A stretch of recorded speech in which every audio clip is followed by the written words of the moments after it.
নমস্কার, হাই নিউজে সকলকে স্বাগত। সঙ্গে রয়েছে আমি রিম্পি। শুরু করছে নিউজ টুডে। আর শুরুতে চোখ রাখবো আজকের হেডলাইন্সে।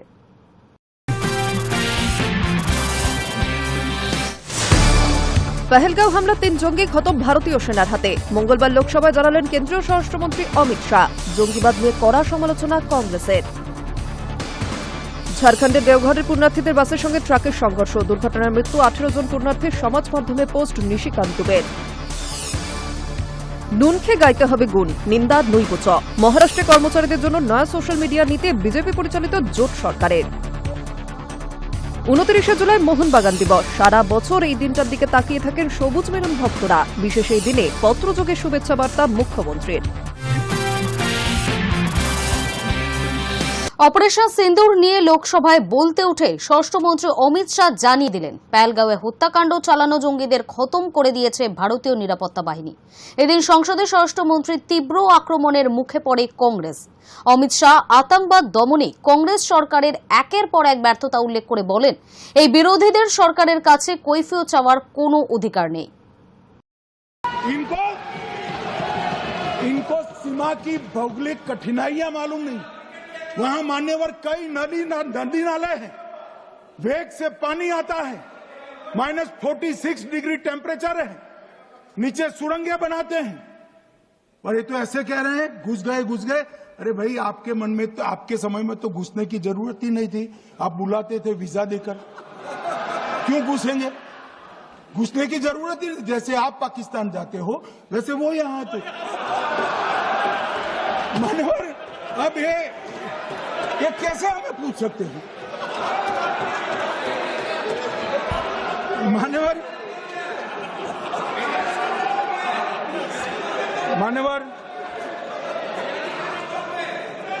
मैं समझ रहा हूं। मान्यवर, मैं समझ रहा हूं। पोटा का विरोध करने वाले को नरेंद्र मोदी की आतंकवादी विरोधी नीति नहीं पसंद आई। मैं समझ रहा हूं पोटा रद्द करने वाले को नरेंद्र मोदी जी की एंटी टेरर नीति पसंद नहीं आई। मैं समझ रहा हूं टेररिस्टों का बचाव कर वोट बैंक बनाने वालों को एक कोई नीति पसंद नहीं आएगी। मानवर, इसका विरोधी होना है। परंतु मैं आज एक बात यहां सदन के सामने आपके माध्यम से सदन को और दुनिया को बताना चाहता हूं। मानवर, ये नरेंद्र मोदी सरकार है टेररिज्म के खिलाफ हमारी जीरो टॉलरेंस की नीति है, ऑफर है, और हम विजयी हो।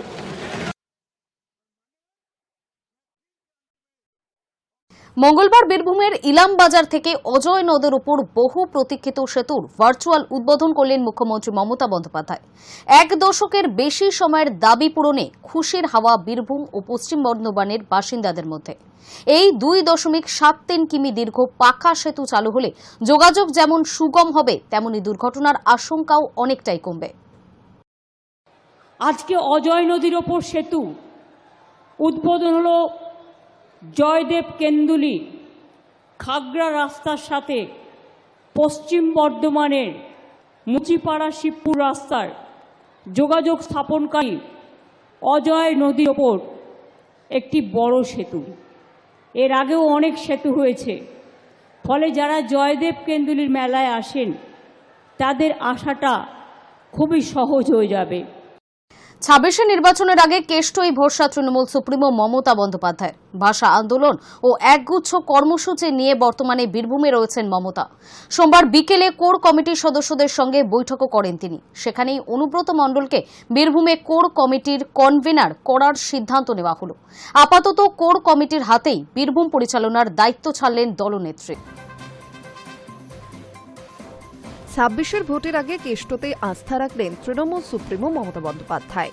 ভাষা আন্দোলন সহ ঠাসা কর্মসূচি নিয়ে বর্তমানে বীরভূমেই রয়েছেন মমতা। সোমবার বিকেলে কোর কমিটির সদস্য অনুব্রত মণ্ডল, রাজ্যের কারামন্ত্রী চন্দ্রনাথ সিং, বিধানসভার উপাধ্যক্ষ আশিস বন্দ্যোপাধ্যায়, বীরভূম জেলা পরিষদের সভাধিপতি কাজল শেখ, সিউড়ির বিধায়ক বিকাশ রায়চৌধুরী, লাভপুরের বিধায়ক অভিজিৎ সিংহ, তৃণমূল নেতা সুদীপ্ত ঘোষ, বীরভূম সাংসদ শতাব্দী রায়, বোলপুরের সাংসদ অসিত মাল, রাজ্যের পুর ও নগরোন্নয়ন মন্ত্রী ফেরাদ হাকিম, রাজ্যসভার সাংসদ শামিরুল ইসলামের উপস্থিতিতে বৈঠক করেন দলনেত্রী। সেখানে অনুব্রত মণ্ডল ওরফে কেষ্টকে বীরভূমের কোর কমিটির কনভেনর অর্থাৎ আহ্বায়ক করার সিদ্ধান্ত নিলেন তিনি।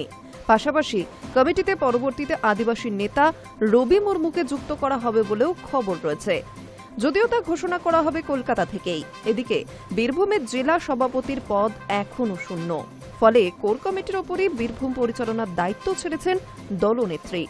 এদিনের বৈঠকে ফের তিনি সকলকে একসঙ্গে জোট বেঁধে কাজ করার নির্দেশ দেন বলেই সূত্রের খবর। 2022 সালে বীরভূমের দাপুটে নেতা অনুব্রত মণ্ডল গরু পাচার মামলায় গ্রেপ্তার হওয়ার পর কোর কমিটি তৈরি করে বীরভূমের দায়িত্ব সদস্যদের হাতে ছেড়ে দিয়েছিলেন তৃণমূল সুপ্রিমো। তবে এবার জেল মুক্তির পরে কনভেনর পদে কেষ্ট। High News network. যান্ত্রিক ত্রুটির কারণে সোমবার বন্ধ হয়েছিল কবি সুভাষ মেট্রো পরিষেবা। পরে জানা যায় সমস্যা সাময়িক নয়, স্টেশনের একাধিক পিলারে ফাটল ধরা পড়েছে। ফলে যাত্রী সুরক্ষার কথা মাথায় রেখে অনির্দিষ্টকালের জন্য বন্ধ কবি সুভাষ মেট্রো স্টেশন। ফলে দুর্ভোগে যাত্রীরা। সোমবার দুপুরে যান্ত্রিক ত্রুটির জেরে সাময়িকভাবে বন্ধ করা হয়েছিল কবি সুভাষ মেট্রো স্টেশনের পরিষেবা। তবে সন্ধ্যের পর মেট্রোর তরফে জানানো হলো সমস্যা সাময়িক নয়, স্টেশনের একাধিক পিলারে ফাটল ধরা পড়েছে। ফলে যাত্রী সুরক্ষার কথা মাথায় রেখে অনির্দিষ্টকালের জন্য পরিষেবা বন্ধ রাখার সিদ্ধান্ত নেওয়া হয়েছে কবি সুভাষ মেট্রো স্টেশনের। মেট্রো কর্তৃপক্ষের তরফে জানানো হয়েছে, যতদিন না পর্যন্ত সংস্কারের কাজ শেষ হচ্ছে এবং স্টেশনের পরিকাঠামোকে সম্পূর্ণ নিরাপদ বলা যাচ্ছে, ততদিন এই স্টেশনে ট্রেন চলাচল বন্ধ থাকবে। এই খবর সামনে আসতেই চাঞ্চল্য ছড়িয়েছে যাত্রীদের মধ্যে। কারণ কবি সুভাষ শুধু একটি মেট্রো স্টেশন নয়, এটি দক্ষিণ কলকাতার একটি গুরুত্বপূর্ণ পরিবহন কেন্দ্র। এর পাশেই নিউ গড়িয়া রেল স্টেশন, যেখানে শিয়ালদা শাখার একাধিক গুরুত্বপূর্ণ ট্রেন দাঁড়ায়।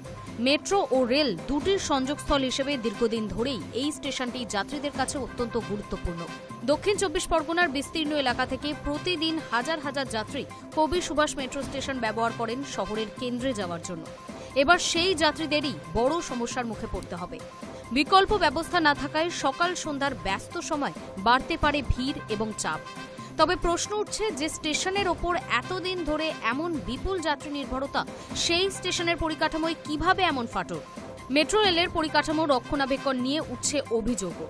যদিও মেট্রো কর্তৃপক্ষ জানিয়েছে, ফাটলের বিষয়ে কোনো রকম ঝুঁকি নেওয়া হবে না, পরিস্থিতির ওপর নজর রাখা হচ্ছে। প্রয়োজনীয় মেরামতির কাজ দ্রুত শুরু হবে। এখন দেখার কবে পর্যন্ত স্থগিত থাকে কবি সুভাষ মেট্রো স্টেশনের পরিষেবা। আপাতত যাত্রীদের ভরসা দক্ষিণ দিকের অন্যান্য মেট্রো স্টেশন কিংবা বিকল্প পরিবহন ব্যবস্থা। তবে তার ফলে নিত্যযাত্রীদের মধ্যে চাপ যে বাড়বে সেটা বলাই বাহুল্য। Hi News Network. ঝাড়খণ্ডের দেওঘরে পুণ্যার্থীদের বাসের সঙ্গে ট্রাকের সংঘর্ষ, দুর্ঘটনায় মৃত্যু 18 জন পুণ্যার্থীর। শ্রাবণ মাসে শিবের মাথায় জল ঢালতে গিয়ে ভয়াবহ দুর্ঘটনার মুখে পড়লেন পুণ্যার্থীরা। তীর্থযাত্রী বোঝাই বাসের সঙ্গে ট্রাকের মুখোমুখি সংঘর্ষে ভয়াবহ দুর্ঘটনা ঝাড়খণ্ডের দেওঘরে। মঙ্গলবার সকালে এই দুর্ঘটনার জেরে অন্তত 9 জন কানওয়া যাত্রীর মৃত্যু হয়েছে বলে প্রাথমিকভাবে জানা যাচ্ছে। পাশাপাশি আহত হয়েছেন আরও 20 জন। যদিও বিহারের সাংসদ নিশিকান্ত দুবের দাবি, এই দুর্ঘটনার জেরে অন্তত 18 জনের প্রাণহানি হয়েছে। জানা গিয়েছে, মঙ্গলবার ভোর 4:30 নাগাদ পুণ্যার্থীদের নিয়ে একটি বাস দেওঘরের বৈদ্যনাথ ধামের দিকে যাচ্ছিল। দেওঘর বাসুকীনাথ সড়কের উপর জামুনিয়া চকের কাছে গ্যাস সিলিন্ডার বোঝাই একটি ট্রাকের সঙ্গে বাসটির মুখোমুখি সংঘর্ষ হয়। সংঘর্ষের তীব্রতা এতটাই ছিল যে কার্যত দুমড়ে মুচড়ে যায় বাসটি। স্থানীয়দের তরফে মোহনপুর থানাকে এই ঘটনার কথা জানালে তড়িঘড়ি সেখানে উপস্থিত হয় পুলিশ বাহিনী। আহতদের অ্যাম্বুলেন্সে করে নিয়ে যাওয়া হয় হাসপাতালে।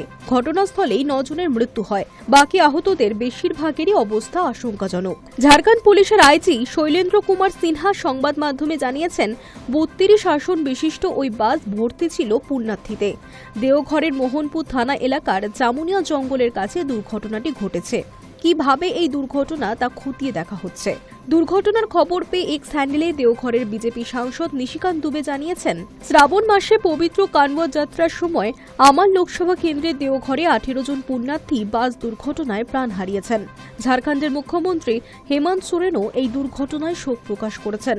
তিনি বলেন, মঙ্গলবার সকালে দেওঘরের মোহনপুর ব্লকের জামুনিয়া চকের কাছে বাস দুর্ঘটনায় কানওয়া যাত্রী ভক্তদের মৃত্যুর খবর পাওয়া গিয়েছে। জেলা প্রশাসন আহতদের চিকিৎসার পাশাপাশি ত্রাণ ও উদ্ধার কাজ পরিচালনা করছে। বাবা বৈদ্যনাথ দুর্ঘটনায় নিহত ভক্তদের আত্মার শান্তি দিন এবং শোকাহত পরিবারগুলিকে এই প্রিয়জন হারানোর বেদনা সহ্য করার শক্তি দিন। Hi News Network. বাংলাদেশে হিন্দুদের উপর অত্যাচার, রাতের অন্ধকারে হিন্দু বাড়িতে চলল হামলা, পরদিন পৌঁছল সেনা। উদ্বেগে সবকিছু উজাড় করে দিয়ে গ্রাম ছাড়ছেন বাসিন্দারা। বাড়ছে উদ্বেগ, সবকিছু উজাড় করে দিয়ে গ্রাম ছাড়ছেন বাসিন্দারা। জনমানুষ শূন্য হয়ে যাচ্ছে একের পর এক এলাকা। আর এই ছবি বাংলাদেশের। সেখানে রংপুরের গঙ্গাচড়ায় মাথা চাড়া দিয়েছে মৌলবাদ, যার বলি হতে হচ্ছে সাধারণ মানুষদের। পরপর দুদিন ধরে কমপক্ষে 14টি বাড়িতে ভাঙচুর চালিয়েছে মৌলবাদীরা। অত্যাচারে ঘরছাড়া হয়েছেন কত হিন্দু, এমনটাই অভিযোগ। স্থানীয় সূত্রে জানা গিয়েছে, বেছে বেছে এই হিন্দুদের বাড়িতে হামলা চালাচ্ছে মৌলবাদীরা। ছাড়ছে মহিলা ও শিশুদের, ভেঙে ফেলা হচ্ছে ঘর বাড়ি, চলছে লুটপাট। বাংলাদেশের সংবাদ মাধ্যম প্রথম আলোর একটি প্রতিবেদন অনুযায়ী পরিস্থিতি নিয়ন্ত্রণে আনতে রীতিমতো বেগ পেতে হয়েছে পুলিশ এবং প্রশাসনকে। শনিবার রাতে উত্তেজনার খবর ছড়িয়ে পড়ে, যা চলে টানা রবিবার পর্যন্ত। অবশেষে রবিবার বিকেল 4টে নাগাদ ঘটনাস্থলে পৌঁছয় সেনা, যার জেরে প্রশ্ন উঠছে, একটা গ্রাম অশান্তিতে ছারখার হয়েছে, তারপরও সেনা পৌঁছতে কেন এত দেরি হচ্ছে?